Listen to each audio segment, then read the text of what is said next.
بعض صحابہ حضور صلی اللہ علیہ وسلم کے پاس آئے اور یہ کہا کہ حضرت بخیلی کی وجہ سے مال خرچ نہیں ہوتا، بزدلی کی وجہ سے جہاد نہیں ہوتا، اور سستی کی وجہ سے تہجد میں نہیں اٹھا جاتا، تو ہم کیا کریں؟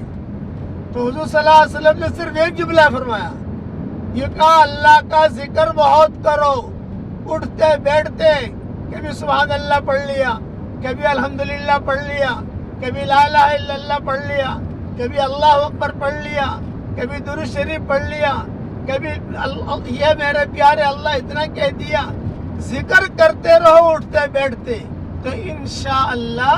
ان لوگوں کے درجوں تک اللہ آپ کو پہنچا دے گا۔ اور ایک روایت میں یہ ہے کہ سبحان اللہ و بحمدہ بہت پڑھا کرو، دونوں روایتیں ملتی ہیں، اس لیے اٹھتے بیٹھتے اللہ کا ذکر بہت کرنے کا اہتمام کیجیے۔